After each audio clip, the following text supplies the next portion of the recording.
Welcome to sauce TV. నేను మీ Amit Singh. 916 hallmark తో అదిరిపోయే డిజైన్లు అతి తక్కువ ధరల్లో లభించును. Sanghvi gold, opposite head post office, Acharya street, Nellore. ఏపీలో తెలుగుదేశం కూటమి ప్రభుత్వం అధికారంలోకి రావడానికి కారణంలో ఒక కారణం ఏంటంటే మేనిఫెస్టో సూపర్ 6లో ఇచ్చినటువంటి మహిళలకు ఉచిత బస్సు పథకం. ఈ పథకం వల్ల అటు కర్ణాటకలో కాంగ్రెస్ ప్రభుత్వం అధికారంలోకి వచ్చింది, ఇటు తెలంగాణలో కూడా కాంగ్రెస్ ప్రభుత్వం అధికారంలోకి వచ్చింది. అదే పథకాన్ని ఇక్కడ అంటే ఏపీలో కూడా కూటమి కనుక అధికారంలోకి వస్తే మేము కూడా మహిళలకు ఉచిత బస్సు ప్రయాణం పథకాన్ని అమలు చేస్తామని చెప్తూ వచ్చారు. ఈ మహిళలకు ఉచిత బస్సు ప్రయాణం పథకం ఏదైతే ఉందో ఇది ఏపీలో ఎప్పటి నుంచి అమలులోకి వస్తుంది, మేము ఎప్పుడు ప్రయాణం చేయాలని మహిళలు అయితే ఏపీలో ఎదురు చూస్తూ ఉన్నారు. సో ఆ సమయం అయితే రానే వచ్చింది అని చెప్పొచ్చు. ప్రధానంగా ఆగస్టు 15వ తేదీ నుంచి ఈ మహిళలకు ఉచిత బస్సు ప్రయాణం పథకాన్ని అమలు చేస్తారు అని మనకు తెలుస్తుంది. సో అయితే ఒకవేళ అమలు చేస్తే దాని తర్వాత పరిస్థితులు ఏ విధంగా ఉంటాయి ఒకసారి చూద్దాం. తెలంగాణలో తీసుకుంటే ఉచిత బస్సు పథకం ప్రయాణం పథకం ఏదైతే ఉందో ఇది అమలు చేసిన తర్వాత అక్కడ ఆటో వాలాలతో ప్రధానంగా ఇబ్బంది పడడం జరిగింది. ఆటో వాలాలు ఎవరైతే ఉన్నారో వాళ్ళందరూ కూడా స్ట్రైక్ చేయడం జరిగింది. ఎందుకంటే ప్రజలు అందరూ కూడా మహిళలు ఎవరైతే ఉన్నారో ప్రధానంగా మహిళలు ఎక్కువగా ఆటోల్ని వదిలేసి ఎక్కడికి వెళ్ళాలన్నా కూడా ఉచిత బస్సులోకి అంటే ఉచిత బస్సు పథకం కాబట్టి ఉచితంగా బస్సు ప్రయాణానికి ఇష్టపడడం జరిగింది. దీంతో బస్సులన్నీ కూడా నిండిపోయాయి చాలా వరకు. అయితే ఏపీలో ఇక్కడ తీసుకుంటే సుమారుగా ప్రతి ఏరియాకు కూడా కొన్ని బస్సులు కేటాయించారని కొత్తగా బస్సులు కొనుగోలు చేస్తున్నారు. అవి కూడా ఉచిత బస్సు పథకం అంటే ఉచిత బస్సు ప్రయాణానికి అనుకూలంగా ఉండే విధంగా ఎలక్ట్రిక్ అంటే బ్యాటరీ వెహికల్స్ ఏవైతే ఉన్నాయో వీటిని ఇక్కడికి తీసుకొస్తూ ఉన్నారు. కొత్త బస్సులు రాబోతున్నాయి. సో ఈ బస్సులు వచ్చిన తర్వాత మహిళలకు ఈ పథకాన్ని అమలు చేయాలి అనేటువంటి పంధాలో తెలుగుదేశం ప్రభుత్వం అయితే పోతుంది. సో ఏపీలో ఉచిత బస్సు ప్రయాణ పథకం ఏదైతే ఉందో ఇది అమలు చేస్తే ఆటో వాలాల పరిస్థితి ఏంటి, అలాగే క్యాబ్ల నుంచి ఎటువంటి వ్యతిరేకత ఎదురవుతుంది అనేది చూడాలి. ప్రధానంగా ఆటో వాలాలు చాలామంది మహిళా ప్రయాణికుల మీద ఆధారపడి ఉంటారు. ఎక్కువగా మహిళలు ఆటోలోనే ప్రయాణం చేస్తూ ఉంటారు, సో పురుషులతో పాటు. అటువంటిది సగం మంది ప్రయాణం ఆపేస్తే అంటే అందరూ కూడా మహిళలు ఎప్పుడైతే ఫ్రీ అంటారో ఖచ్చితంగా బస్సుల మీద ఆధారపడతారు కాబట్టి అటు బస్సుల వైపు వెళ్తే ఆటో వాళ్ళ పరిస్థితి ఏంటి అనేది చూడాలి, క్యాబ్స్ పరిస్థితి ఏంటి అనేది చూడాలి.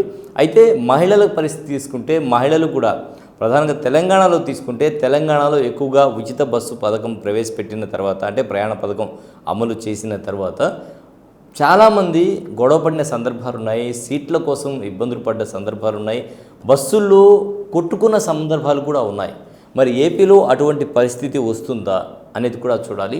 మరి ఈ పథకం మీద అసలు ఎలా మహిళలు స్పందించేటువంటి అవకాశం ఉంది, మహిళా స్పందన కూడా మీకు తొందరలో మహిళలతో మాట్లాడడం జరుగుతుంది. సాస్ టీవీ ప్రత్యేక విశ్లేషణ తీసుకొని వాళ్ళ బైట్స్ కూడా ఇవ్వడం జరుగుతుంది. సో మొత్తానికి మహిళలు ఏ విధంగా స్పందించేటువంటి అవకాశం ఉంది, ఎలా ఉండబోతోంది ఈ పథకం అయితే మహిళలకు చాలా ఉపయోగకరమనే చెప్పాలి. ఎందుకంటే వాళ్ళు ఎక్కడికి వెళ్ళాలన్నా ఏం చేయాలన్నా కూడా మహిళలు బస్సు మీద ఆధారపడేటువంటి పరిస్థితి ఉంటుంది. ఫ్రీగా వెళ్ళి చూసుకొని రావచ్చు. ఇది చాలా ఉపయోగకరమైనటువంటి పథకమే అయినా కూడా దీని మీద ఇప్పటికే ట్రోల్స్ కూడా మొదలైపోయాయి.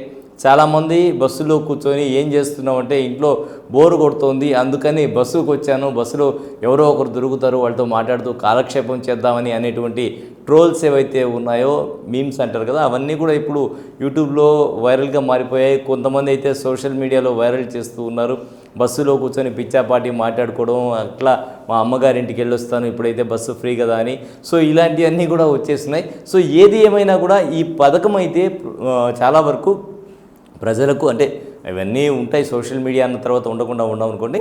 అయితే ప్రజలకైతే చాలా ఉపయోగపడేటువంటి అవకాశం ఉంది. ప్రధానంగా మహిళలకు ఈ పథకం వల్ల లబ్ధి చేకూరేటువంటి అవకాశం ఉంది. సో చాలా వరకు ప్రయాణ ఖర్చులు అయితే తగ్గేటువంటి అవకాశం ఉంది.